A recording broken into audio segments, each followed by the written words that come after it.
Alors, pendant que vous parlez, vous pourrez enlever votre masque. Oui, oui, oui, oui, oui. Ce sera plus simple. Oui, oui. Plus sympa, même visuellement parlant. Ah, j'attends que ce soit lancé, après je vous bascule en plein écran. Ouais, ouais. Après, vous remettez la première image et puis il suffira que je fasse ça. Voilà. Voilà pour avancer. Super.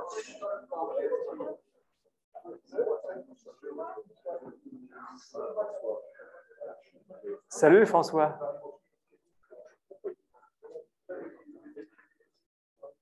J'aurais bien aimé que François, mon fils, vienne pour qu'il fasse. J'aurais bien aimé que mon fils François vienne, mais il n'y avait plus de place. Il aurait fait ta connaissance. Oui. Oui, mais enfin bon, il a oublié.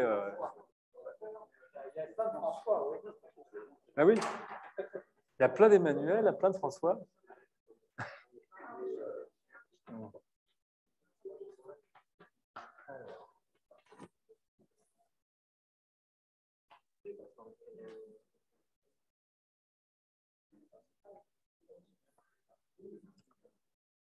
Ça va être de survol.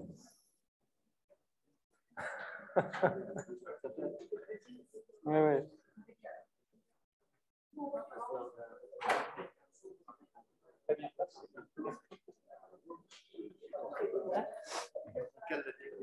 Oui.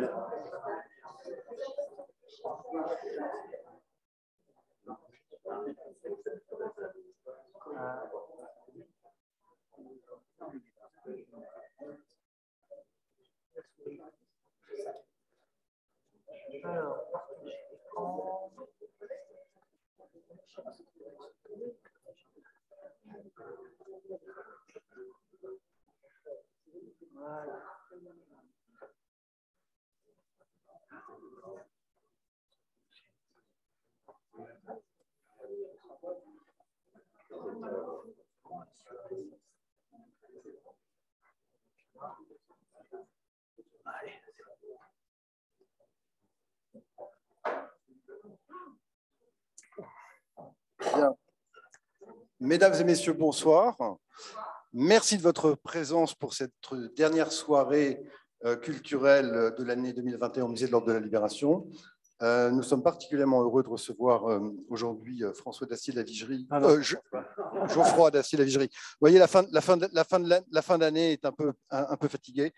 Geoffroy Dacier de la Vigerie, voilà, qui va nous parler de cette singularité au sein de l'Ordre de la Libération, que sont les trois frères Dacier de la Vigerie, puisqu'il existe 8 fratries qui ont été 2 fois 2 frères décorés de la Croix de la Libération, mais les frères François, Henri et Emmanuel Dacier de la Vigerie sont le seul exemple de 3 frères décorés de cette haute distinction accordée à cette chevalerie exceptionnelle que sont les compagnons de la Libération, selon l'expression de son fondateur, le général de Gaulle. Alors, à la suite, je vais présenter dans un instant, en quelques mots, Geoffroy Dacier de la Vigerie, bien que se trouvent ici, je crois, beaucoup de membres de la famille qui le connaissent très bien. Pour vous dire que nous sommes relayés ce soir à distance sur Internet, d'une part sur Facebook et également sur un webinaire Zoom, et qu'à l'issue de la conférence de Geoffroy Dacier, il y aura un temps de questions. Ce temps de questions viendra de la salle si vous avez des questions, mais également à distance pour ceux qui voudraient poser à notre orateur de ce soir des questions sur le sujet qui nous intéresse, c'est-à-dire les frères Dacier de la Vigerie. Alors, vous êtes d'abord le petit-fils, ça explique mon lapsus certainement du début, vous êtes le petit-fils de François Dacier de la Vigerie et par ailleurs le filleul d'Emmanuel, qui est le plus jeune des 3 frères. Vous avez, corrigez-moi si je dis des bêtises, mais vous avez été titulaire d'une maîtrise de lettres que vous avez obtenue à Paris-Sorbonne.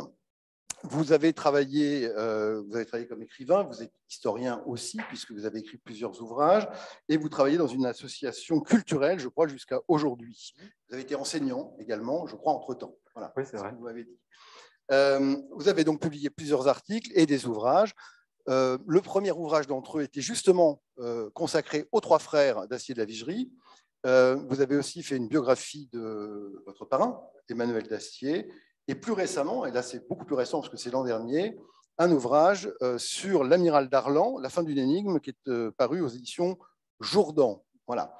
Donc, à la suite de notre temps de questions, nous rendrons l'antenne à distance, mais pour ceux de la salle qui le souhaiteraient, je crois que vous êtes venus avec quelques exemplaires de vos ouvrages, pas beaucoup, quelques-uns. Enfin, si certains d'entre vous sont intéressés par une rencontre directe, par une dédicace, ça pourra se faire sans aucune difficulté. Je vais vous laisser la parole. Je vous annonce simplement la prochaine soirée qui aura lieu donc en 2022, le 20 janvier, sur un thème un peu particulier qui est l'archéologie et la Seconde Guerre mondiale. C'est un sujet tout à fait neuf chez les archéologues. Et nous recevrons, alors là je prends mes notes, Gwenaëlle Mercé de l'INRAP et Pierrick Tigréa du service départemental d'archéologie du Val d'Oise qui viendront nous parler des récentes découvertes en matière d'archéologie de la Seconde Guerre mondiale. Excellente soirée à tous et je vous cède la parole. Merci beaucoup. Bonsoir. Je remercie M. Vladimir Trouplin de cette invitation. Il va me permettre donc d'évoquer le parcours des trois compagnons de la libération, de ces trois frères, sachant que le plus connu des trois, c'est Emmanuel, non pas du fait de son action pendant la Résistance, mais tout simplement parce que son parcours après la guerre, il a mené de front plusieurs carrières de journaliste, puisqu'il était à la tête de son journal Libération, qu'il avait créé dans la clandestinité, une carrière d'écrivain. Il a publié une quinzaine de livres qui ont connu un certain succès.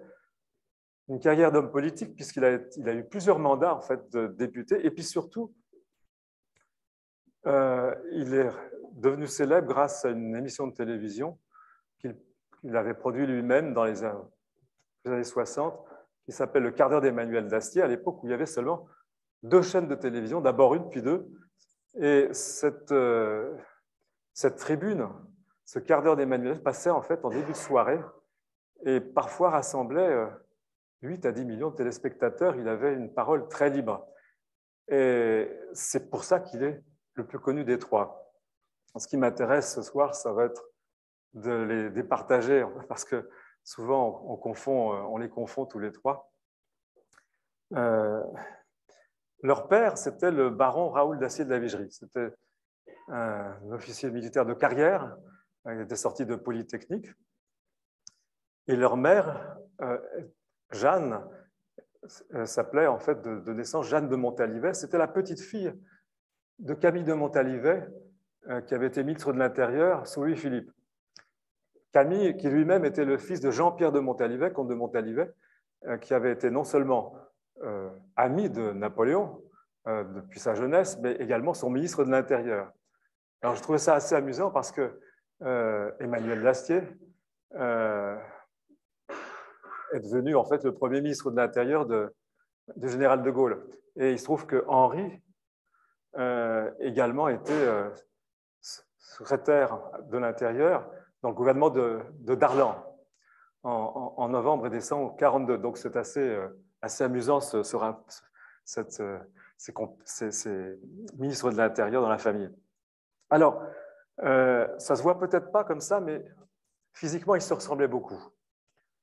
Ils avaient une stature de 1,90 m. De caractère, ils avaient un caractère entier. Ils avaient, d'une manière innée, un sens de l'autorité, un sens de l'action également. Et ils avaient en commun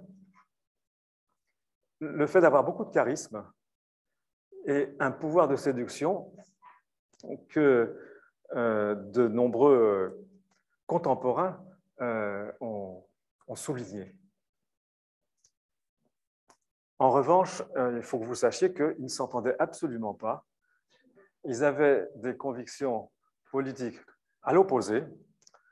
Mon grand-père, le général, est un conservateur de droite dans la tradition familiale. Henri était foncièrement royaliste et Emmanuel plutôt d'extrême gauche. Et dans ce domaine des idées, ils sont totalement irréconciliables. Alors,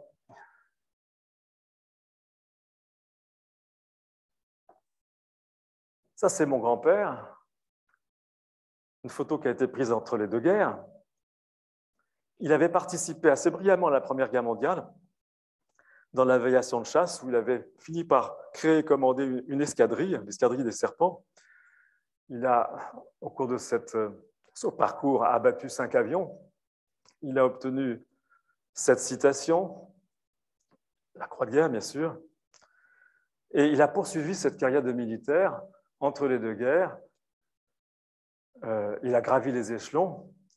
Et au moment de la déclaration de guerre, il est général de corps aérien, ce qui est un grade très élevé. Et il va être nommé à la tête des forces aériennes françaises sur le front Nord. Et le front Nord, c'est bien sûr, comme vous le savez certainement, par là en fait que s'est déroulée la bataille de France, par là où Hitler a porté son attaque. Henri, photo aussi prise juste après la Première Guerre, lui, il était très jeune quand il a commencé pour la guerre 14-18, il s'est engagé à l'âge de 17 ans. Il a renoncé après avoir réussi le concours d'entrée à Polytechnique, il a renoncé pour s'engager dans la guerre. Et lui aussi, il a terminé la guerre avec 4 citations, la Croix de guerre et la Légion d'honneur à titre militaire. Entre les deux guerres, il va se consacrer au journalisme. Et puis, compte tenu de son intérêt pour la monarchie, il va militer, bien entendu, activement dans les milieux royalistes. Avec l'espoir, à l'époque, il faut se resituer, éventuellement d'une restauration en France de la monarchie. Emmanuel, ça aussi une photo prise entre les deux guerres. Lui, il était trop jeune pour participer à la guerre, il est né en 1900. Néanmoins, ça ne lui a pas empêché de faire navale. La guerre s'est terminée au moment où il avait son diplôme. Donc, il s'est engagé dans la marine nationale, mais pour en démissionner 5 ans plus tard, parce que finalement, ça ne l'intéressait pas. Il était attiré par le journalisme et puis surtout par le métier d'écrivain. Donc, il va commencer à publier des romans et puis à écrire des articles et à fréquenter des hommes de gauche, des intellectuels de gauche, foncièrement antifascistes. C'est ça qui va colorer son opinion politique. Mais ce qui est particulier chez eux, chez les 3 frères, c'est que tous les 3, dès le lendemain de l'armistice, ils vont s'engager, ils vont se jeter à corps perdu dans la résistance, chacun de leur côté. Alors, cette photo, c'est la photo, la propriété de famille, dont mon grand-père, qui était l'aîné, a hérité. Il se trouve que cette propriété était située en zone libre, près de Châteauroux. Donc, toute la famille qui habitait plutôt des appartements à Paris, se sont réfugiés dans cette propriété. Et il se trouve que au mois de septembre, ça va être le seul moment où les 3 frères, le seul moment de toute la guerre où les 3 frères vont être réunis par hasard. Mon grand-père, en juin, qui avait une attitude jusqu'au boutiste, projetait de continuer la lutte en Afrique du Nord. Donc, il étudiait des plans pour replier l'aviation en Afrique du Nord, où il y avait une armée française de 100 000 hommes. Et il avait pris contact par 2 fois, en fait, avec l'amiral Darlan, qui lui avait apporté son soutien. Et puis, comme vous le savez, Darlan, à Bordeaux, quand Pétain est devenu chef du gouvernement, lui a proposé d'être ministre de la Marine. À ce moment-là, Darlan a retourné sa veste et mon grand-père n'a pas pu mener à bien son projet. Il a été relevé de son commandement et envoyé au Maroc, tout en étant surveillé par la police. À Rabat, il a facilité la fuite des avions vers l'Angleterre et lui-même déclarait ouvertement qu'il n'avait qu'une idée, c'était de rejoindre lui aussi le général de Gaulle. Évidemment, c'est venu aux oreilles de Vichy qui, finalement, pour finir à la fin du mois d'août, et puis pour d'autres raisons, il a été limogé. Donc, début septembre, mon grand-père retourne à Rancé, dans cette propriété, et Henri, de son côté, lui, il a été maintenu en activité après l'armistice et chargé de la récupération de matériel militaire dans la région de l'Ariège. Mais dès le mois de juillet, il a eu des contacts avec un réseau qui s'appelle le réseau Alibi, un réseau de renseignement, qui faisait du renseignement, qui camouflait des armes. Et finalement, il a été chargé d'obtenir des renseignements en zone nord. Donc, pour Henri, arriver à Rancé, dans cette propriété, c'était une étape avant de franchir la ligne de démarcation. Donc, voilà Henri en septembre. Alors, ce que je peux dire, c'était qu'à l'occasion de son premier séjour à Rancé, de cette étape de Henri, voilà. Ça, cette photo, elle a été prise, c'est étonnant, hein, cette photo, en août 1938. Les chefs de l'armée de l'air française avaient été invités par Göring. Pourquoi? Parce que Göring voulait impressionner l'armée française. Et donc, ils ont été invités. Alors, on voit mon grand-père, alors là, sur la photo, c'est plutôt à droite, on voit l'ambassadeur, François Poncet, et puis à gauche, on voit le général Villemain, qui était le chef de l'armée de l'air. Ils ont été invités pendant une semaine. Göring voulait vraiment impressionner, parce que, bien entendu, la guerre enfin, se rapprochait, et il voulait dissuader la France d'entrer en guerre. Et donc, ils ont eu droit à tout, hein, les visites sans aucune réserve, y compris une démonstration de Stuka qui a été faite quand Göring avait fait un énorme banquet. Et d'un coup, il y a eu ces sirènes. Et alors, à peu près, mon grand-père raconte que beaucoup de convives, en fait, ont pris peur, se sont cachés sous les tables.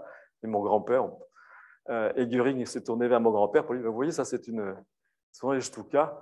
Et puis finalement, mon grand-père, qui était un aviateur, qui connaissait bien la technique, s'est bien rendu compte que ces Stuka étaient effrayants du point de vue psychologique, mais en fait n'étaient pas très efficaces du point de vue militaire. Enfin voilà, à cette occasion, Göring avait fait des cadeaux à mon grand-père, et c'est ce que Henri a trouvé à Rancé en passant, un objet dont il s'est emparé, hélas qu'on n'a pas retrouvé parce que les conditions de guerre ont fait qu'il a été disparu.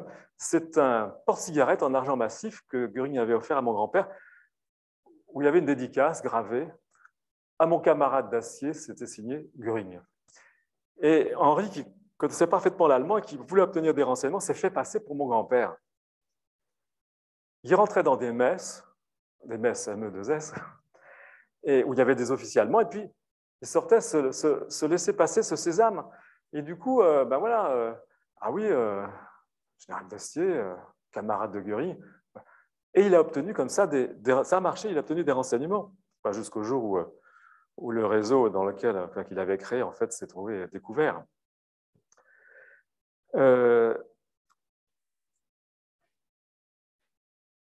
Emmanuel, lui, en fait, pourquoi est-ce qu'il se trouve à Rancé au mois de septembre? Tout simplement parce que dès le lendemain de l'armistice, alors lui, c'était immédiat, il voulait créer quelque chose, une organisation avec l'idée de faire des sabotages, de l'action directe, de la propagande anti-vichiste. Hein, n'oubliez pas que c'était un journaliste. Il ne s'est pas laissé berner par Pétain et par Vichy. Mais il avait besoin, en fait, de recruter du monde. Alors, il a, pendant l'été 1940, il a recruté quelques personnes, des amis d'avant-guerre, enfin, pas très nombreux. Parmi eux, il y avait un certain Édouard Cornillon-Molinier, que Emmanuel connaissait du fait que c'était un pilote de l'aviation de chasse. Et donc, Édouard a suivi, en fait, cette petite organisation que Emmanuel a appelée la dernière colonne. Mais ça ne suffisait pas pour faire des actions d'éclat. Donc, Emmanuel est à la recherche d'effectifs. Et il s'est dit, je vais aller dans la famille. Et autour de la propriété, où il y a plein d'amis, des propriétés dispersées, puis je vais recruter. Et effectivement, il arrive au mois de septembre, il va rester 1 mois à Rancé.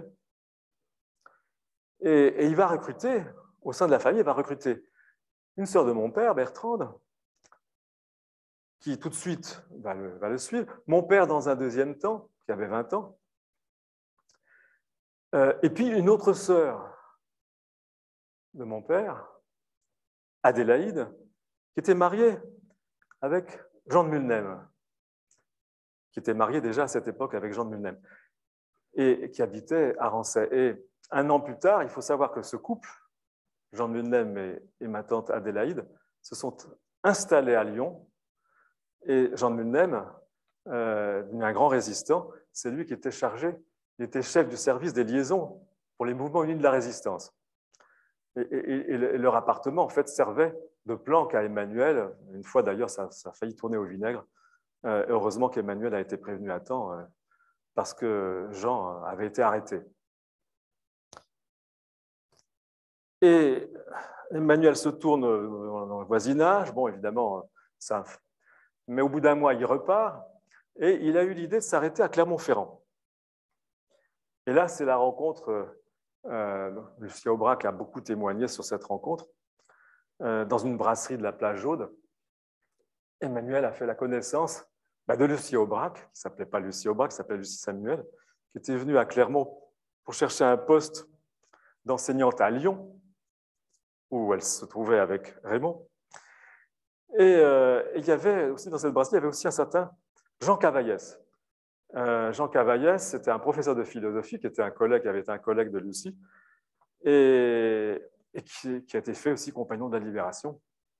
Et il y avait aussi le rédacteur en chef du journal La Montagne, qui était un journal de gauche, qui avait vraiment envie de résister et qui a mis à la disposition d'Emmanuel les imprimeries en fait, qu'il connaissait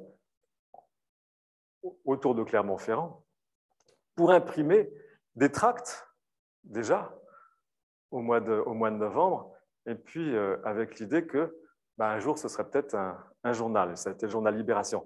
Donc, ce Jean Rochon, ça a été vraiment l'artisan de la propagande de la dernière colonne, puis ensuite du journal Libération. Donc, finalement, l'aventure de la dernière colonne, c'était les débuts de la résistance.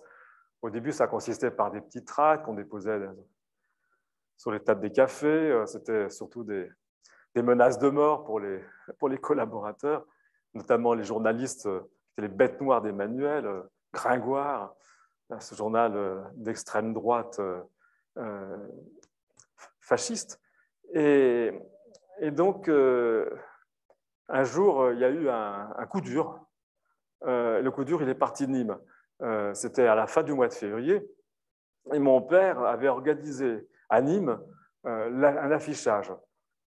Emmanuel, au même moment, faisait cet affichage à Vichy, Raymond et Lucie à Lyon, voilà, enfin, dans plusieurs villes du Sud.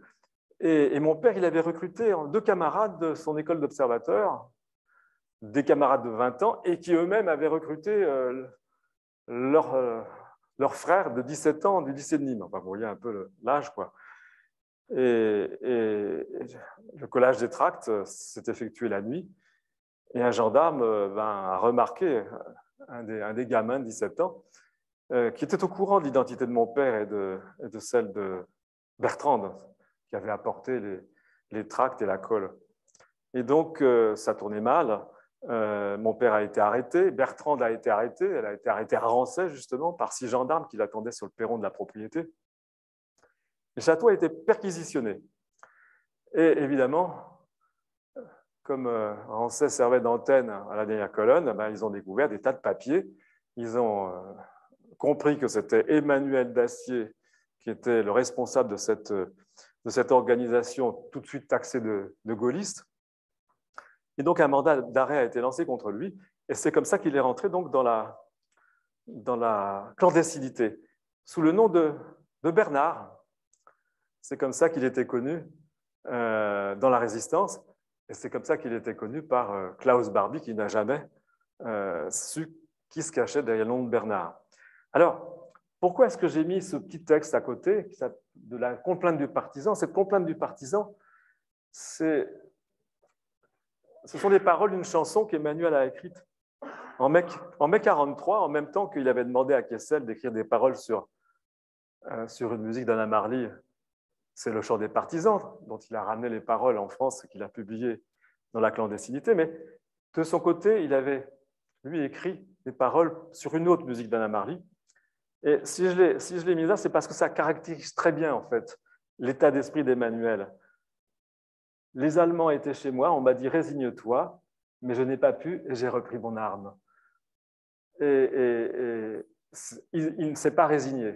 Il était même très indigné par l'occupation allemande et par l'attitude de Pétain et des gens de Vichy.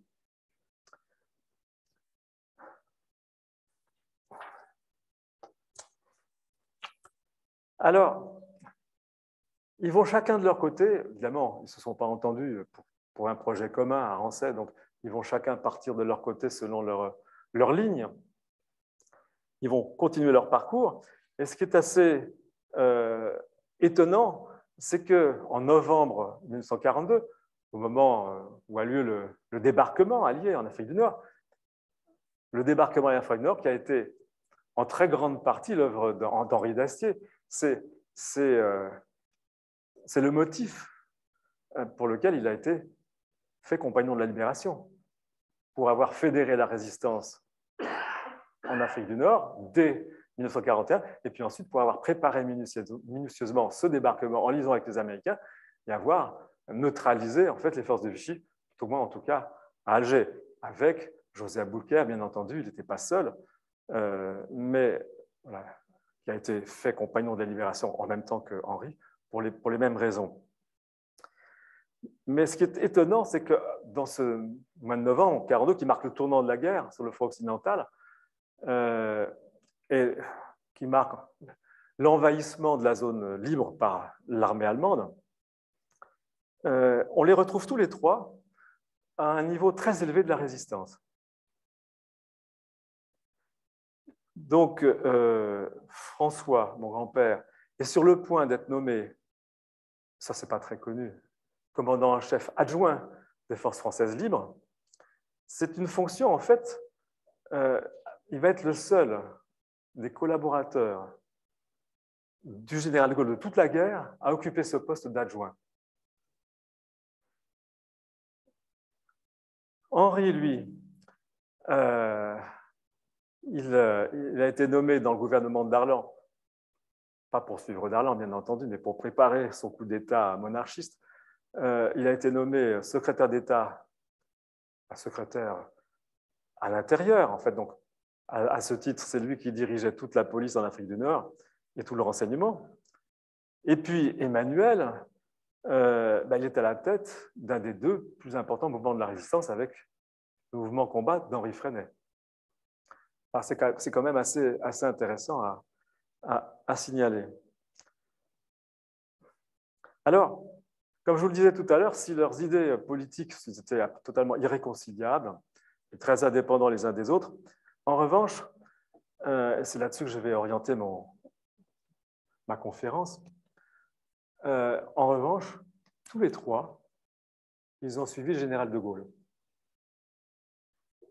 Et c'est ça ce que je voudrais partager avec vous. Alors, mon grand-père, quand il était à Rancé, comment partir, comment rejoindre le général de Gaulle, puisque c'était son idée fixe. Plus de ça, il avait dans son état-major à Rabat un certain général il n'était pas général, le capitaine de Rancourt, qu'il avait convaincu qu'il fallait rejoindre de Gaulle. De Rancourt était beaucoup plus motivé que mon grand-père à ce moment-là. Mon grand-père craignait des représailles. En cela, il n'avait pas tort. Quand mon grand-père a rejoint de Gaulle à Londres, ma grand-mère et une autre fille de mon grand-père ont été arrêtées et internées, déportées dans un camp en France. Donc, il a hésité, mais il a confié à De Rancourt, qui me l'a raconté, son avion, qui était le seul à pouvoir circuler en Afrique du Nord, avec un faux ordre de mission de liaison, et donc De Rancourt a rejoint le général de Gaulle. À ce moment-là, ça c'était en août 1942.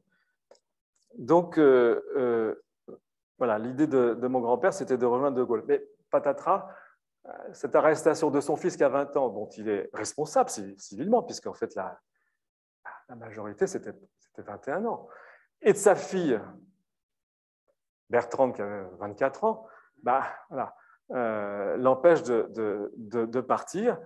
Il doit défendre ses deux enfants. Et le procès, en fait, a lieu donc, en juillet 1941. Les deux sont condamnés à des peines de prison ferme et ils vont faire appel au jugement. Et le procès en appel doit avoir lieu au mois de janvier 1942.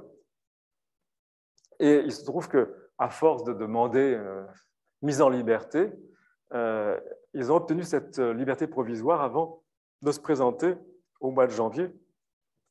Et donc, évidemment, ils en ont profité pour s'enfuir. À ce moment-là, le mouvement de libération était assez développé, et donc il y avait des filières. Ils sont passés en Suisse, Bertrand et Jean Hannay. Bertrand est resté en Suisse, et Jean Hannay, lui, au bout de quelques semaines, il a décidé de rejoindre le général de Gaulle. Et donc, il a dû repasser en France, traverser la France, franchir la frontière pour l'Espagne, passer au Portugal. Et vous savez, ce n'était pas une mince affaire parce qu'on suspectait tous ceux qui passaient par là comme des espions. Et donc, ils étaient interrogés, ils passaient des semaines en prison. Pour finir, mon père, dans son uniforme d'aviateur, il a réussi à rejoindre Londres en juillet 1942. Et là, il s'est engagé dans les forces françaises libres, bien entendu.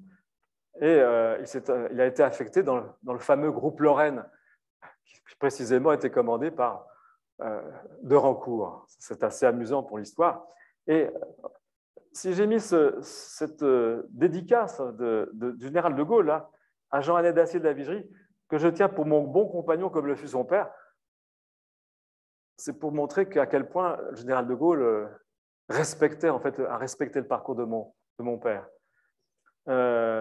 D'ailleurs, peut-être que vous ne le remarquez pas, c'est écrit en petit, mais mon père, non seulement a été éveillé de la résistance, mais avec la Rosette. Et cette distinction a été réservée seulement à un peu plus de 4000 résistants. Croix de guerre, bien sûr, et il avait été officier de la Légion d'honneur au titre de la résistance, ce qui est tout de même assez rare. Et lui aussi a une relation très, très proche avec le général de Gaulle après la guerre. Alors, mon grand-père, qui cherchait les moyens d'aller à Londres après que ses deux enfants réussissent à s'enfuir, finalement, c'est De Gaulle lui-même, à l'occasion du premier voyage d'Emmanuel à Londres, qui va faire transmettre par Emmanuel cette lettre à mon grand-père. Voilà, donc elle est datée du 27 mai. Il faut savoir que mon grand-père l'a reçue seulement au mois de juillet, au moment où mon père est arrivé à Londres. Voilà, cette très belle lettre du général de Gaulle.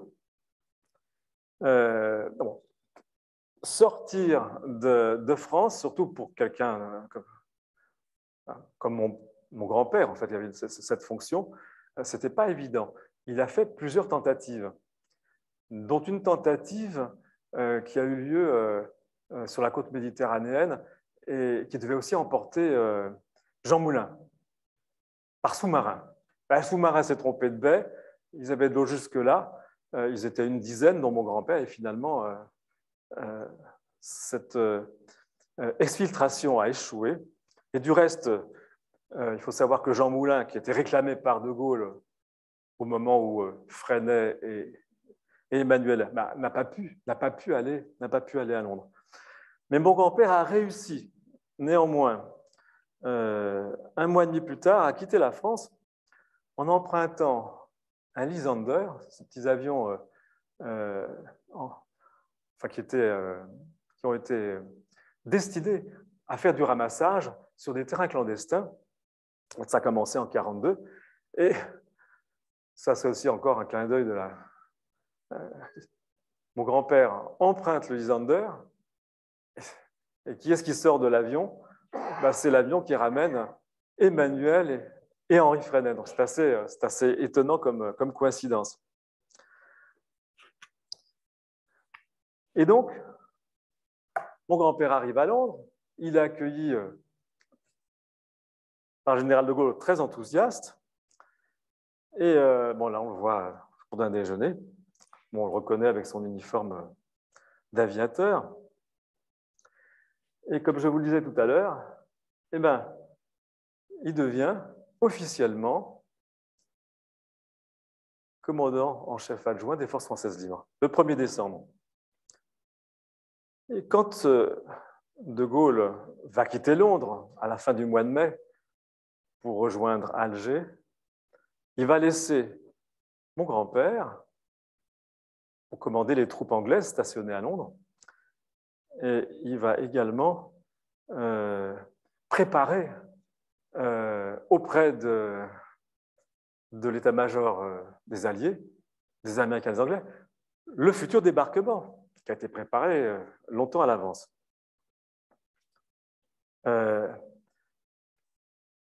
Mission dont il va être déchargé, tenez-vous bien, 1 mois et demi avant le débarquement. Il va être remplacé par le général Koenig. De Gaulle avait l'idée d'envoyer mon grand-père en Espagne. Et en Espagne, pour créer une armée de tous les Français qui étaient évadés en Espagne. Et puis, bon, alors mon grand-père s'est rendu en Espagne, il y a eu des échanges de diplomatie avec Franco, et Franco ne tenait absolument pas à ce que le général de Gaulle s'immisce dans ses affaires. Donc finalement, la mission a été purement et simplement annulée. Alors, voilà, en tout cas, on est donc en 1943. Mon grand-père, donc, juste après le 14 juillet, 3 jours après, débarque le général Giraud. Vous savez, à ce moment-là, il cohabitait avec le général de Gaulle à Alger. Et donc, mon grand-père va lui montrer les troupes anglaises, enfin françaises à Londres plutôt. Et il avait eu un échange avec le général de Gaulle. Vous lui montrerez ça, mais pas ça, mais pas ça. Enfin, c'est assez drôle. Et donc, voilà,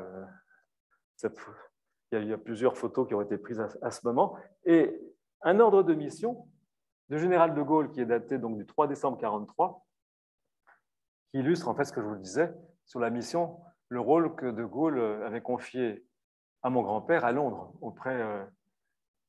auprès des Alliés.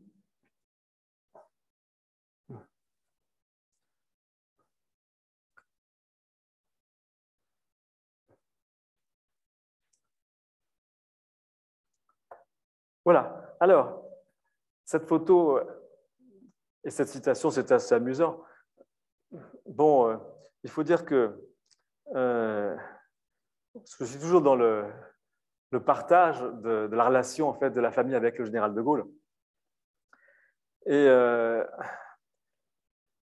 Henri va témoigner. Vous savez, il y a eu une enquête faite par le comité d'histoire de la Seconde Guerre mondiale, et puis de nombreux résistants témoignaient de leur parcours.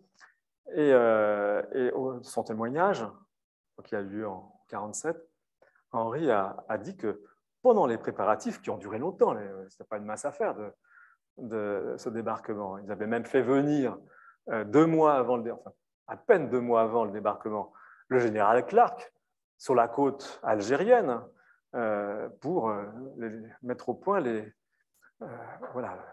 derniers préparatifs. Donc, Henri, dans son témoignage, explique qu'il y a plusieurs fois plusieurs fois, à différentes reprises, il avait tenté d'informer le général de Gaulle de ce qui se passait en Afrique du Nord. Mais il n'y avait pas de liaison directe. Je dis tout de suite, d'ailleurs, Crémieux-Briac l'a confirmé. Certains auteurs ont imaginé qu'il y avait des liaisons entre Alger direct et le quartier général du général de Gaulle. Il n'y avait pas de liaison directe. En fait, les messages passaient par les Anglais, passaient par Gibraltar. Et vous vous doutez bien que les Anglais détournaient la plupart des messages. Par conséquent, toutes ces tentatives d'Henri pour informer le général de Gaulle, qui était au courant de rien, qui a découvert le jour du débarquement et qui était fou furieux, qu'il n'était pas prévenu, en fait, que les Anglais n'avaient pas prévenu, les Américains non plus, de ce fameux débarquement. Même Henri avait envisagé de se rendre lui-même à Londres. Et puis, comme il ne connaissait pas la date, il a connu seulement la date du débarquement, pratiquement une dizaine de jours avant le débarquement, ce qui était prévu a été annulé, parce qu'il n'avait plus le temps d'aller à Londres. Et donc, il y avait cette tentative d'Henri d'informer de Gaulle, et puis, dans son projet monarchiste, qui a suivi la prise de pouvoir de Darlan, avec le soutien des Américains, ce qui a été vraiment une déflagration dans la résistance, parce que les organisateurs du débarquement, Henri en tête, avaient prévu que ce soit le général Giraud qui prenne le pouvoir, pas Darlan, mais c'était Darlan qui avait l'autorité sur l'armée française, et c'était Darlan que les Américains ont forcé à signer un cessez-le-feu. Il a mis 2 jours. Il fallait qu'il communique avec Pétain, il fallait que... Enfin bref, il y a des morts, il y a beaucoup de morts pendant ce temps-là. Et donc, finalement, sous la pression des Américains, il a signé un cessez-le-feu, puis les Américains, voilà, ils se sont dit, mais Darlan, il a une autorité sur l'armée, pourquoi s'embêter avec Giraud? On mise sur Darlan. Et là, les résistants étaient vraiment sidérés de la situation. Et dès la prise du pouvoir de Darlan, Henri, en fait, a monté un projet monarchiste avec un autre royaliste, un certain Marc Jacquet, qui sera par la suite en fait un ministre de Gaulle dans les années 60, donc qui avait aussi des idées royalistes et qui de toute façon était complètement décidé à écarter l'amiral Darlan de n'importe quelle manière. Et donc, dans ce projet monarchiste, qui finalement aboutit à l'élimination violente, même si au début, ils ont cherché par d'autres moyens d'écarter l'amiral, ce projet monarchiste incluait le général de Gaulle. Quand le juge d'instruction, qui a fait l'enquête, diligentée par le général Giraud au début du mois de janvier, a découvert que c'était Henri Dacier, chef de la police, qui était l'instigateur de cet assassinat. Enfin, dans ma famille, on parle plutôt d'exécution. Il a été arrêté, bien sûr. Son domicile a été perquisitionné. Et le juge d'instruction, non seulement a trouvé des preuves que c'était Henri Dacier qui avait un complot monarchiste, mais il a découvert des documents assez étonnants, notamment une maquette prévue pour la presse, donc la une des journaux, dans laquelle on montrait le comte de Paris qui prenait le pouvoir, avec, sous la photo de comte de Paris, une photo du général de Gaulle, dont le texte, enfin l'accompagnement disait qu'il serait chef de gouvernement, et général Giraud, qui n'était pas du tout au courant non plus, et de Gaulle non plus, était inclus dans le projet également pour commander l'armée, ministre de la guerre. Alors ça, c'était le plan de Henri d'Astier, convaincu que général Giraud suivrait, puisque c'était lui qui avait été désigné dans un premier temps pour prendre le pouvoir en Afrique du Nord, et puis convaincu que le général de Gaulle suivrait.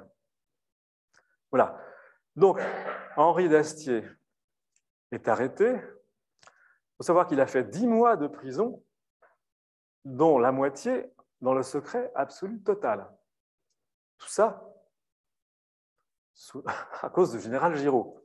Et ce qui est amusant, c'est qu'au mois d'octobre, il est libéré. C'est à une époque où le général de Gaulle avait réussi à écarter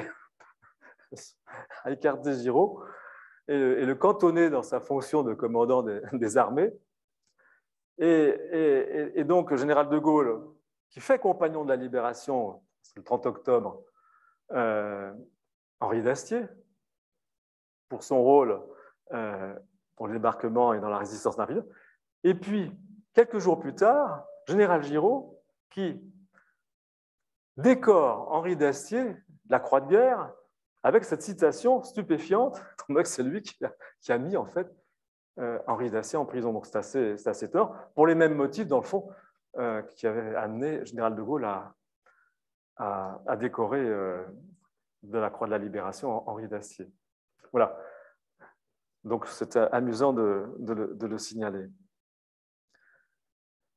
Alors, ils vont avoir une relation, Henri d'Astier et de Gaulle vont avoir une relation un peu mouvementée, dans ce sens que immédiatement, de Gaulle va nommer Henri membre de l'Assemblée consultative et puis membre de la Commission de la Défense nationale. Mais vous savez, ce n'est pas un poste pour un homme d'action comme Henri, c'était pas, c'est s'ennuyait, quoi.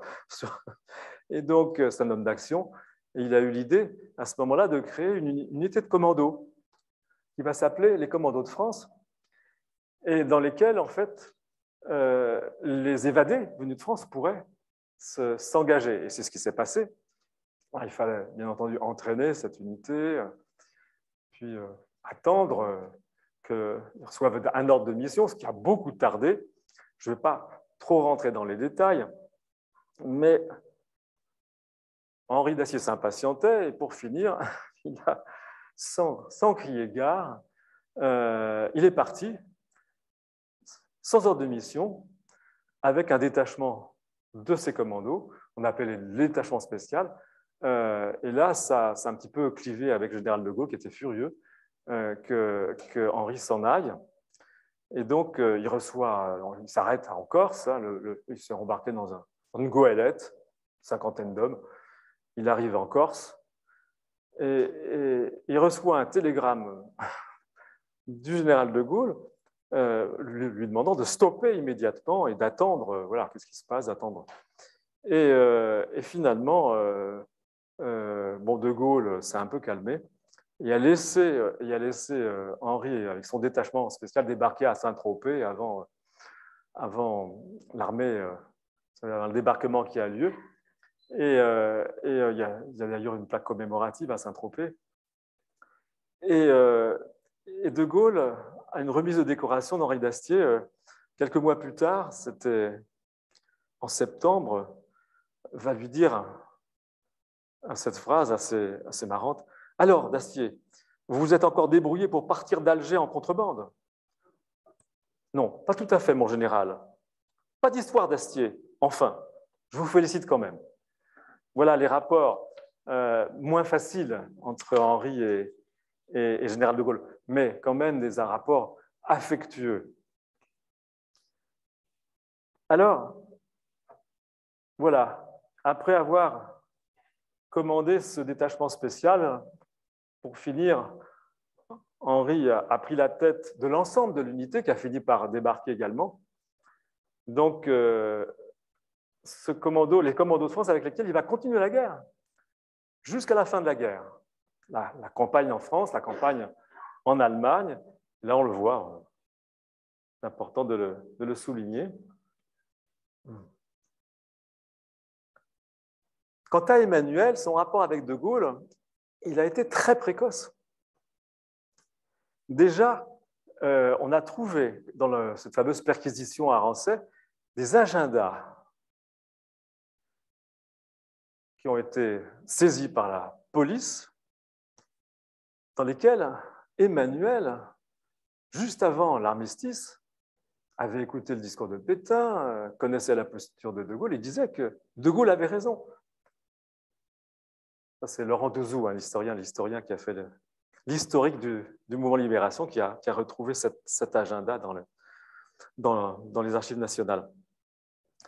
Et ce qui s'est passé, c'est que au mois de décembre 1941, arrive à Lyon un envoyé du général de Gaulle, parachuté, le mois précédent, en novembre, qui va rencontrer, missionné par de Gaulle pour rencontrer les chefs de la résistance, pour faire l'état des lieux, pour convaincre les chefs de la résistance de se rallier à la France libre, un certain Yvon Moranda.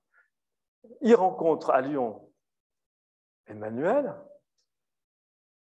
et il tombe sous le charisme, le pouvoir de séduction, donc Emmanuel, et moi je ne rentre plus en France. Et en fait, Yvon Moranda s'engage dans le mouvement Libération, aux grandes dames du général de Gaulle. Il ne rentre pas en France pour rendre compte de sa mission. Et Emmanuel le fait responsable du journal. Ce journal, c'est le numéro 5. Il est le siège qui se trouvait jusqu'à présent à Clermont-Ferrand, sous l'autorité de Jean Rochon, passe donc à Lyon, qui devient la capitale de la résistance. Et Yvon Moranda donc, est responsable du journal. Et le numéro 5, donc, paru le 20 janvier, fait déjà allégeance au général de Gaulle. J'ai extrait la citation. Parce que Moranda va faire un portrait du général de Gaulle très convaincant. Emmanuel, qui avait plutôt bonne impression de Gaulle depuis là, il se dit il est encore plus convaincu. Et ce qui s'est passé, c'est que de Gaulle envoie un autre émissaire, que tout le monde connaît, Jean Moulin, pour reprendre la mission d'Yvon Moranda, c'est-à-dire rencontrer les chefs de la résistance, essayer de les coordonner, essayer de les convaincre de se passer sous l'autorité du général de Gaulle. Et Emmanuel donc rencontre Jean Moulin, qui a été parachuté début janvier, le rencontre vers le 20 janvier à Lyon. Et là, il y a aussi, Jean Moulin fait une très bonne impression à Emmanuel à ce moment-là, parce que par la suite, je ne vais pas rentrer dans les détails, mais il y a eu beaucoup de frottements. Mais la première impression était très bonne.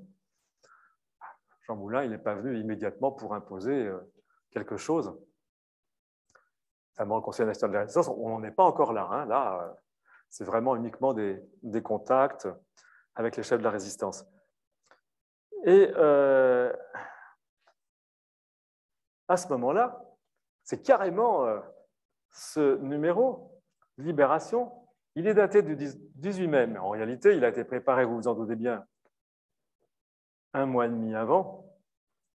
Emmanuel n'avait plus qu'une idée, c'était de rencontrer le général de Gaulle. Il a bien compris que le général de Gaulle, c'est lui qui détenait les armes, l'argent, que Jean Moulin commençait à distribuer, mais ça ne lui suffisait pas, Emmanuel, pour son mouvement.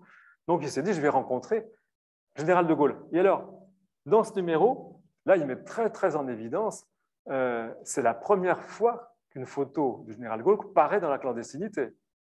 C'est le journal Libération. Et voilà, voici notre chef, c'est clair. Au même moment, Jean Moulin, qui avait contacté Henri Freinet, à cette époque, Henri Freinet, il n'est pas question qu'il fasse allégeance au général de Gaulle, croyait au double jeu de Pétain. Il était convaincu que Pétain jouait un double jeu. Il était plutôt dans une attaque contre les Allemands, contre les nazis, c'était un militaire, et beaucoup moins dans une propagande anti-Vichy. Il imaginait que Pétain jouait un double jeu. Donc Emmanuel va tout faire pour aller à Londres. Il se trouve qu'il connaissait un agent secret anglais qui s'occupait d'accueillir les agents secrets anglais, et puis en France, sur la côte méditerranéenne, et les faire repartir. Donc il s'est mis en lien avec cet agent secret et il a réussi à emprunter un sous-marin. Un voyage très tourmenté, dont ça a duré pratiquement un mois, parce que le sous-marin, quand il est rentré dans le sous-marin, il s'est aperçu que le sous-marin, avant de rejoindre Gibraltar, il avait pour mission d'attaquer un convoi italien à Gênes. Donc tout d'un coup, il se trouve pris dans un truc pas possible. Et au bout d'un moment, d'ailleurs, il a raconté qu'à un moment donné, ils ont été pris en chasse par un sous-marin allemand qui était 2 fois plus gros que le sous-marin anglais.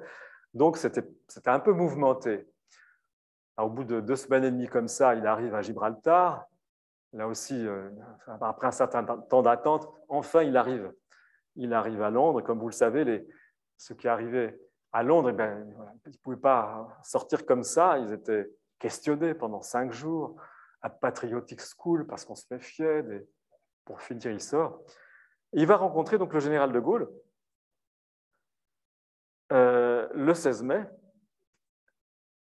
Et là, ça va être le coup de foudre réciproque. Général de Gaulle est très sensible à la posture d'Emmanuel et réciproquement.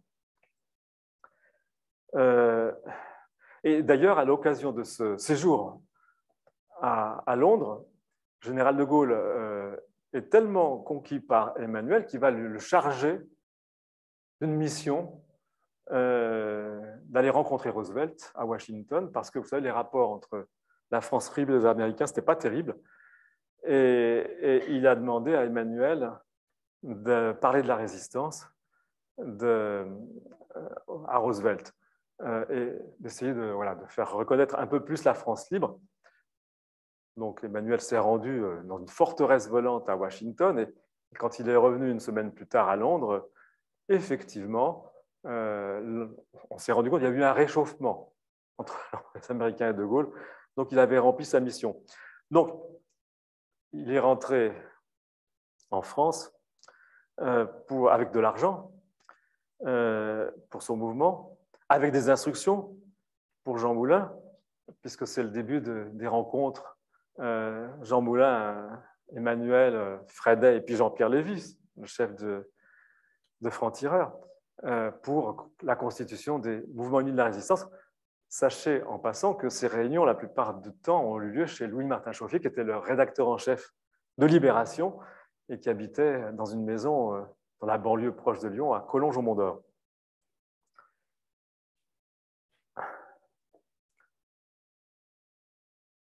Alors, ça, je suis allé en arrière. Et voilà que je passe. Emmanuel va faire 4 voyages clandestins à Londres pour préparer les mouvements de la résistance, pour préparer le Conseil national de la résistance. Au bout du 4e voyage, c'était devenu intenable. Et il se trouve que le général de Gaulle refaisait son gouvernement et il a proposé à Emmanuel de devenir commissaire à l'intérieur. Alors, vous allez me dire, mais commissaire à l'intérieur, une France qui est occupée par les Allemands, ça n'a aucun intérêt. Oui, mais le commissaire à l'intérieur c'était un rôle très important, c'était lui qui organisait la résistance. Il avait sous ses ordres le colonel Passy, les renseignements, c'était lui qui envoyait en mission. Donc, Emmanuel a accepté. Et là, on le voit là, avec les autres membres du gouvernement, c'est à la fin de l'année 1943. Et puis, il voulait toujours des armes pour la résistance. Mais qu'est-ce qu'il y en avait? C'était Churchill. Et il a profité d'un passage de Churchill à Marrakech pour rencontrer Churchill, qui lui a donné rendez-vous à Londres. Et Emmanuel va passer 1 mois à Londres, en entretien avec Churchill, pour convaincre Churchill d'armer la résistance, à savoir de renforcer les parachutages d'armes. Et c'est ce qui s'est passé. Churchill a beaucoup renforcé les parachutages d'armes pour la résistance française.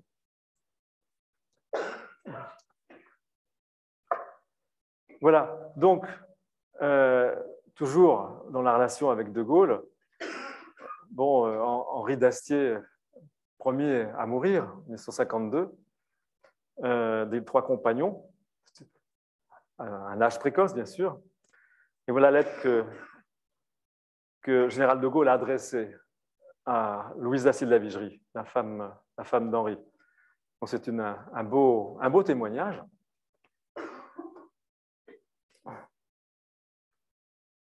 Ça y est, vous avez eu le temps de lire. Et mon grand-père décède, lui, en 1956. Alors, mon grand-père, lui, il a continué son engagement auprès de Gaulle. Juste après la libération, il a été nommé ambassadeur de France à Rio de Janeiro. Puis vous savez que de Gaulle a quitté le pouvoir, a démissionné. Et à ce moment-là, par fidélité au général de Gaulle, mon grand-père a donné sa démission. Il est rentré en France. Mais à ce moment-là, il n'a pas cessé de militer en faveur du général de Gaulle. Il a fondé un parti avec René Capitan qui s'appelait l'Union gaulliste. Et puis, il allait rencontrer le général de Gaulle, à qui d'ailleurs, je le sais par cousin, il rencontrait de Gaulle pour lui donner des éléments d'information. De Gaulle qui était en train de rédiger ses mémoires.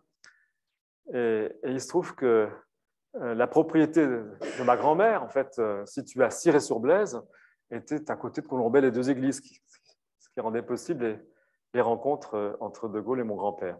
Alors, mon grand-père décède en 1956, et voilà l'adresse, la lettre que de Gaulle a adressée à mon père, Jean Anet, une très belle lettre, qui témoigne du lien qu'il y avait entre mon grand-père et le général de Gaulle. Et voilà. Et Emmanuel, également, décède avant, quelques mois seulement avant le général de Gaulle. Et lui aussi, le général de Gaulle va adresser, alors vous savez, le général de Gaulle a donné sa démission, il se trouve en Irlande à ce moment-là, il va adresser à la femme d'Emmanuel, Louba Cracine, Louba née Cracine, ce beau télégramme. Il va se faire représenter. Il y a eu, bien entendu, des obsèques ici, en fait, dans la cour, avec il y avait beaucoup de compagnons de l'élévation vivants. Donc, c'était assez impressionnant. La famille dont je faisais partie, on était tous là, très impressionnés par cet hommage qui était rendu à Emmanuel. Malgré les idées politiques différentes, ce qui n'ont d'ailleurs pas empêché Emmanuel à passer à la télévision et que de Gaulle faisait passer toutes les émissions. Il y avait un ministre de l'Intérieur qui s'appelait, il y avait beaucoup de censure, qui s'appelait Marcelin à l'époque, et donc les émissions n'étaient pas enregistrées en direct. Marcelin censurait les émissions, et puis de Gaulle, par l'intermédiaire de son ministre de l'Information, Georges Gors, les rétablissait, ce qui fait que Emmanuel parlait très librement. Voilà ce que je voudrais, pour conclure, un mois avant le décès d'Emmanuel, de Gaulle avait écrit à Emmanuel, c'était en mai 1969, j'extrais de cette lettre, dit à Emmanuel, « En somme, ce qui nous rapproche nous semble valable à travers nos querelles, c'est que nous, les hommes de la résistance, nous vivons avec un rêve et mourrons avec lui. » Voilà.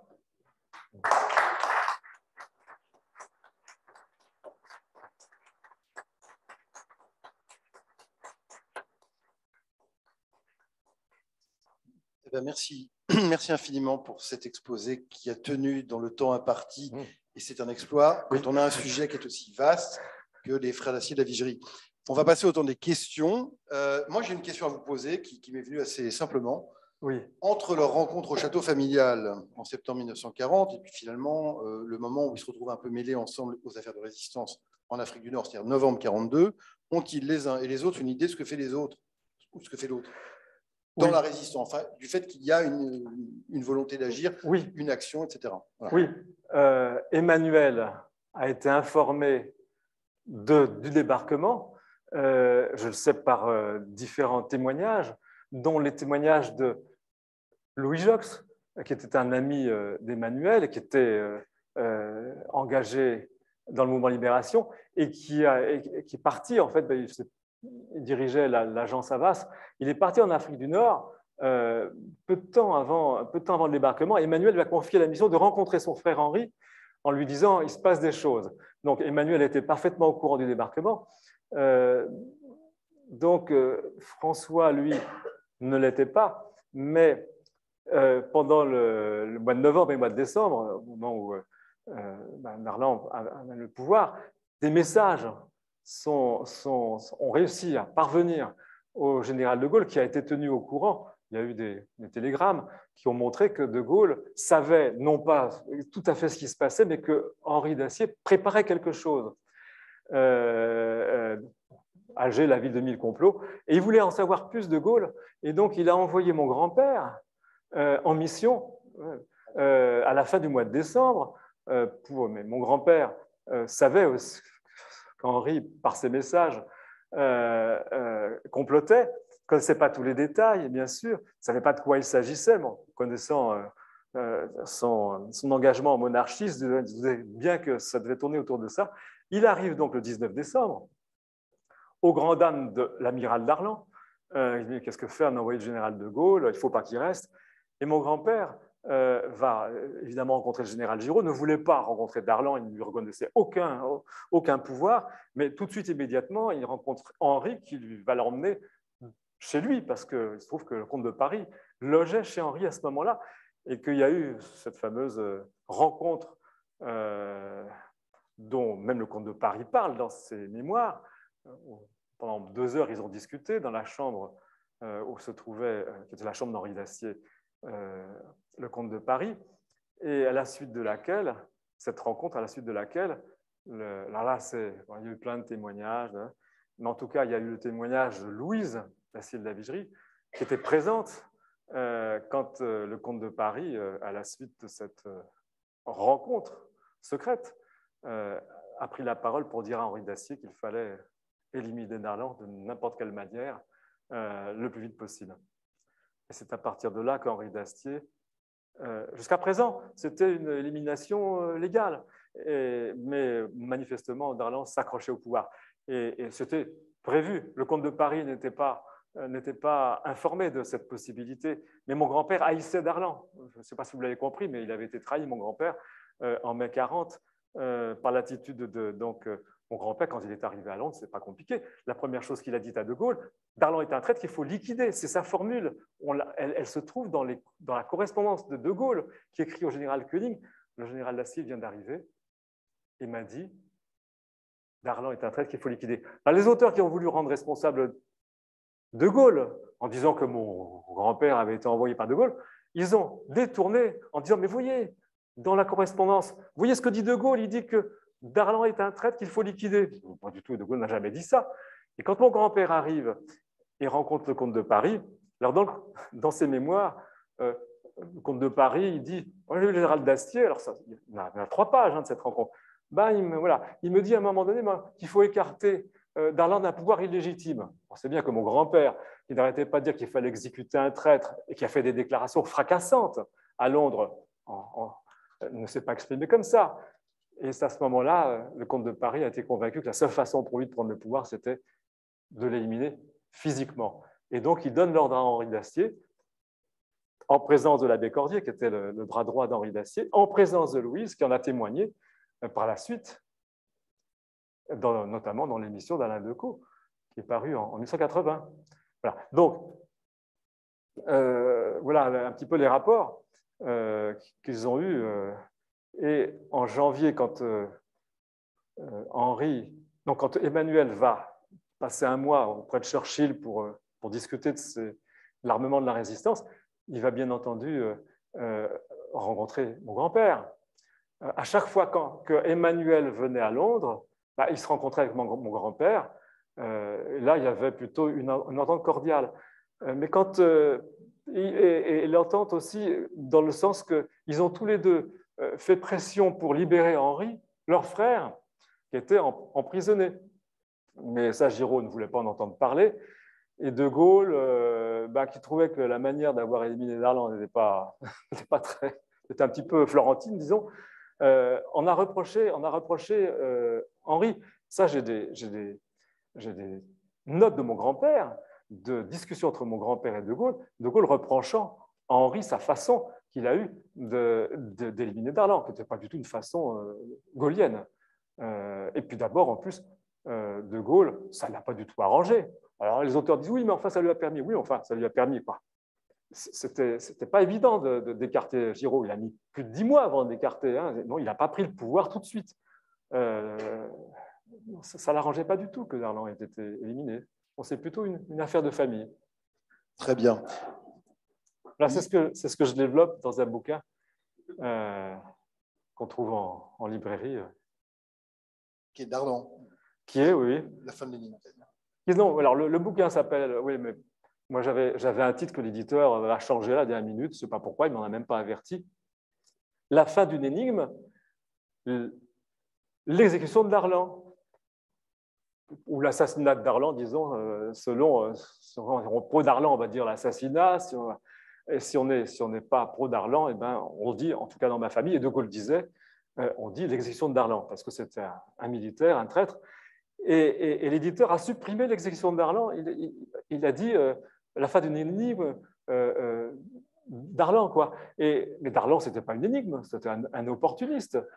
Il a succédé à Laval, il a été beaucoup plus loin que ce que lui demandait. Parce que, en ce moment, il sort beaucoup de livres, d'ouvrages, parce qu'on a minimisé, après la guerre des auteurs, on minimisait le rôle de Darlan. En réalité, il a été vraiment très loin dans la collaboration avec l'Allemagne, en livrant des ports aux Allemands, en aggravant les mesures anti-juives. La Syrie, surtout. La Syrie, oui. Laissant l'accès à la Syrie. Voilà, là, il n'y a plus. Voilà, c'est vraiment le super collaborateur Darlan. Y a-t-il des questions dans la salle? On lève la main et je passe le micro. Attendez, monsieur, s'il vous plaît, parlez dans le micro parce sinon on ne vous entendra pas. Est-ce que, pour plus précisément sur l'exécution de Darlan, est-ce que votre grand-père a informé, de ce que vous pouvez savoir familialement, a informé le général de Gaulle qu'il se tramait l'exécution de Darlan? Et est-ce que le général de Gaulle a dit oui, allez-y, il ne l'a absolument pas su? Non. Avant? Non. Il allait y avoir quelque chose? Il se doutait qu'il y avait un complot, mais il y avait plein de complots en Algérie, mais il n'avait pas d'informations. Il y a un tout petit groupe de gaullistes autour de René Capitan, mais qui n'avait aucune liaison directe. Et il savait qu'il se passait quelque chose. Il avait un télégramme dans lequel Henri Dacier lui demandait de le rencontrer, et la rencontre se serait faite à Gibraltar. Ça, c'est le général Catroux qui se trouvait à Gibraltar, qui a fait passer le télégramme qu'on a retrouvé. Mais en aucun cas, De Gaulle s'imaginait que ce complot... et d'ailleurs, à ce moment-là, il n'était pas question d'une élimination violente. Darlan devait partir légalement. Vous savez, l'Algérie était une province française, il y avait 3 départements. Et il y avait une législation qui disait que quand le gouvernement était empêché, ce qui était le cas évidemment en France occupée, mais s'il y avait des départements libres, il pouvait former un nouveau gouvernement. Henri Dacier, qui avait énormément d'influence après le débarquement, puisqu'il avait organisé ce débarquement avec plein de personnalités, eh ben, il avait mis dans sa poche les conseillers généraux, il avait mis dans sa poche le général Join, il avait mis dans sa poche les grands policiers qui ne juraient que par lui. Et donc, son idée, pendant un moment, surtout que Marc Jacquet et Pose, qui était le collaborateur alors Pose, c'est un personnage très important, c'est lui qui finançait le gouvernement. Il était à la tête de la BNCI. La BNCI, c'est la banque, c'est Paribas. C'est la BNP Paribas actuelle. À l'époque, c'était déjà pratiquement l'établissement bancaire le plus important dans toute l'Europe. Il avait d'énormes moyens et lui, il faisait partie du complot parce qu'il était ami avec ce Marc Jacquet qui était son principal collaborateur. Donc Marc Jacquet l'avait embarqué et Henri avait embarqué son homme de confiance, l'abbé Cordier, dont on a beaucoup parlé aussi, puisque c'est lui qui a remis à Bonnier-la-Chapelle l'arme et les plans, sachant que Bonnier-la-Chapelle était l'agent de liaison d'Henri Dacier. Il était l'agent de liaison entre le camp d'entraînement, parce qu'il fallait maintenir en forme les jeunes résistants qu'Henri avait fédérés, dans un camp pour une éventuelle intervention en Tunisie. Donc, le camp était en dehors d'Alger. Et l'agent de liaison qui faisait ça, c'était Bonnier-la-Chapelle. Et quand le comte de Paris s'est lâché, si je peux dire, sous l'influence de mon grand-père, et ben, tout naturellement, Henri Dacier s'est tourné, et l'abbé Cordier se sont tournés vers Bonnier-la-Chapelle, qui de toute façon était prêt à perdre sa vie pour Henri Dacier. Et donc De Gaulle, non, n'était pas au courant. Cette décision a été prise au lendemain de cette rencontre avec mon grand-père. À ce moment-là, mon grand-père rentre à Londres. Il n'en informe évidemment pas le général de Gaulle. Voilà. Tout simplement parce que mon grand-père lui-même ne s'est peut-être pas rendu compte que ça allait déclencher ça. Enfin, ça l'a, enfin, je veux dire, il ne voulait que ça, mais en même temps, je ne suis pas sûr qu'il avait une posture au cours de l'entretien pour donner un ordre, mais pour dire qu'il fallait... voilà, il s'est lâché comme il s'était lâché à Londres. Et le comte de Paris, à ce moment-là, c'était un opportuniste. Hein, il avait tout fait pour essayer de restaurer la monarchie. Il avait rencontré les Allemands, il avait fait des propositions aux Anglais, il avait rencontré 2 fois Pétain pour lui dire qu'il pourrait lui succéder. À chaque fois, voilà, il était à l'affût de restaurer la monarchie. Et donc, ça, c'était vraiment une opportunité. Et comme l'aspect légal avait échoué, Darlan ne voulait surtout pas rencontrer les conseillers généraux ni Pose, parce que dans son gouvernement, la moitié faisait partie du complot. Alors après, c'est vrai que l'aspect exécution ne concernait pas la moitié d'Alger. Tout le monde était au courant de ce complot, à part Darlan, le monarchiste. Mais l'aspect violent ne concernait qu'un petit nombre et a été réalisé dans un très petit espace de temps. Une autre question.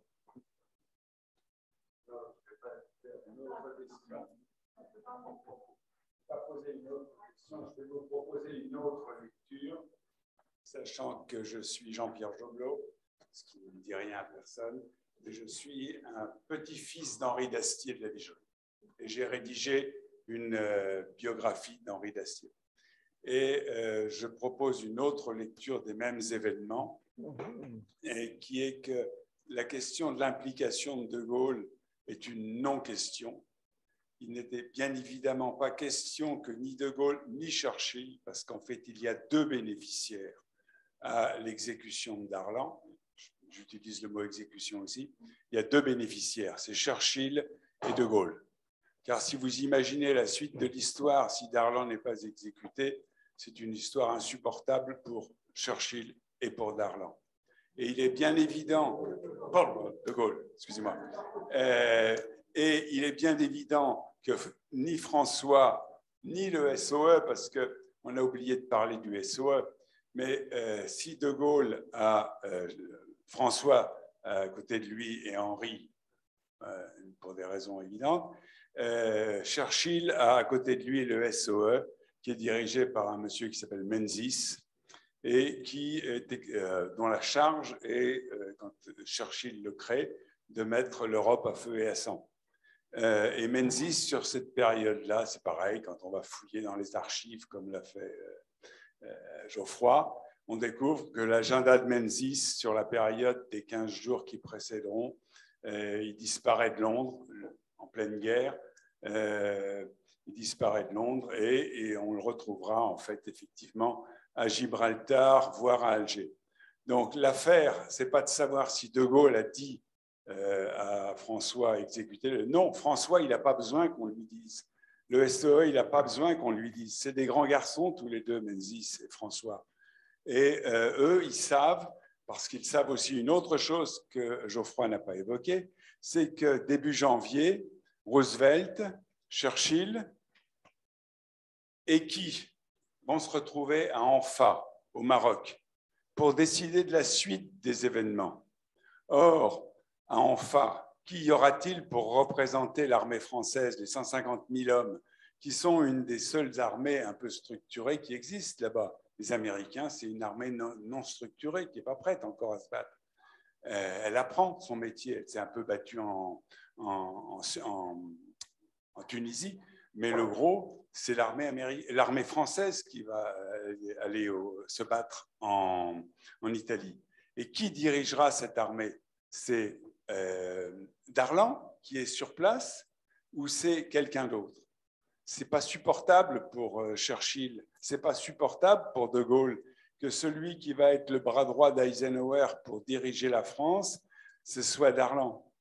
Donc Darlan, le SOE, François savent qu'il faut l'éliminer. Il n'est pas question qu'il soit là-bas, lui. Donc on va l'éliminer. Et alors l'histoire, bon, on la connaît ensuite. Voilà comment ça va se passer. Les 2 vrais bénéficiaires, c'est De Gaulle et Churchill. Bon, il y a plusieurs versions. Vous doutez bien qu'on est dans deux versions différentes. Moi, j'ai bien entendu que je n'ai pas donné tous les détails. J'ai écrit un livre qui fait 400 pages avec des sources en bas de page, donc je vous renvoie à mon livre, mais je ne vais pas rentrer dans la polémique. Il existe plein de versions différentes. Il y en a d'autres. Il y en a une version abracadabrantesque d'un tirage au sort où Bonnet de la Chapelle aurait été désigné. Il n'y a pas eu de complot monarchiste. Enfin bon, voilà, il y a plein de versions, un petit peu comme une affaire, comme l'affaire Grégory, comme l'affaire Diana. Et la version qui... C'est pas le même sujet, mais à chaque fois, on trouve voilà, qui est-ce qui a assassiné le président des États-Unis. Et il se trouve que cette affaire voilà, excite les auteurs. Voilà, moi, je veux pas rentrer dans les confrontations. Voilà, moi, je m'en tiens à ce que j'ai partagé. Et si vous voulez avoir plus de détails, ben, vous pouvez lire mon livre. Mais il y a beaucoup en dehors de ça, il y a beaucoup d'aspects avec lesquels on va être d'accord, Jean-Pierre et moi. Hein. C'est un détail. Y a-t-il une dernière question, par exemple, dans la salle? Pas de questions. Ah, oui. Tenez. François. Parlez dans le micro bien fort. Oui, d'accord. Alors, François... Pourquoi Darlan n'a pas ordonné à la flotte de rallier plutôt que d'être sabordée? Ça, je l'ignore. D'abord parce qu'il détestait les Anglais, déjà. Après Mers et El Kébir. Non, je parle de sabordage de la flotte à Toulon.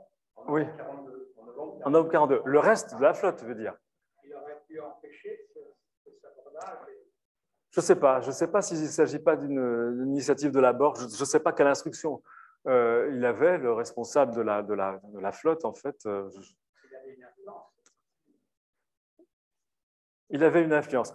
Mais en tout cas, ce que je sais, c'est que si les Américains ont misé sur Darlan, c'est parce que non seulement il avait l'autorité sur l'armée, ils s'en sont bien rendus compte, mais également parce qu'il avait encore cette flotte, qui ne voulait absolument pas que cette flotte tombe entre les mains des Allemands, bien entendu.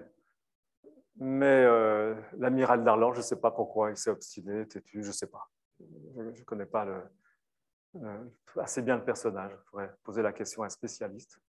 Je crois que simplement l'amiral Darlan avait quand même plus les moyens d'agir depuis l'Afrique du Nord, parce que malgré tout, Pétain était resté en France, et quoi qu'on en dise, il n'avait plus de pouvoir sur la flotte en France, tout simplement. Et aurait-il souhaité que oui. Ou pas, on n'en sait rien, mais de toute façon, il n'avait pas les moyens d'agir. Il faut dire qu'il a été bien entendu désavoué par Pétain dès qu'il a signé ce cessez-le-feu, non seulement par Hitler, mais par Pétain. Donc, en effet, ce que dit Vladimir. Bien, une dernière question avant que nous rendions l'antenne à distance. Bonsoir. Allô? Oui, bonsoir, Christophe Dastier, fils d'Emmanuel. Je suis désolé que tu emploies le mot polémique et confrontation. Il n'y a pas de polémique, il n'y a pas de confrontation. Il y a deux hypothèses. L'une, De Gaulle n'était pas au courant. L'autre, De Gaulle était au courant. Oui. Personne, on ne saura jamais. Mon intuition, c'est que je pense que De Gaulle ne pouvait pas ne pas être au courant. Maintenant, c'est deux hypothèses, mais il n'y a pas de confrontation, il n'y a pas de polémique.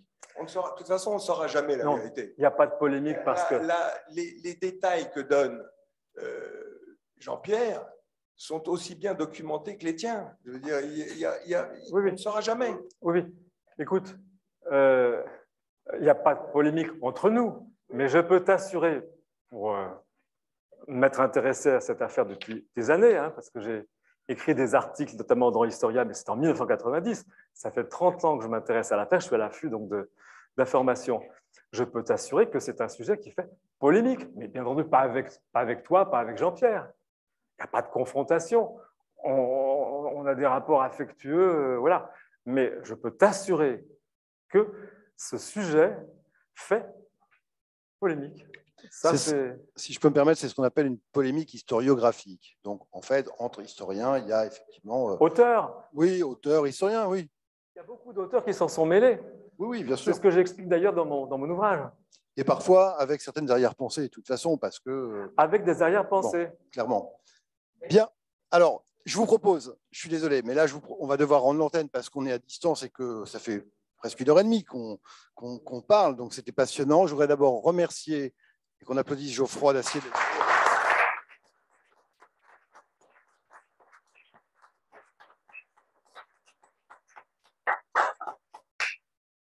Que je remercie au nom du musée très chaleureusement, c'était formidable.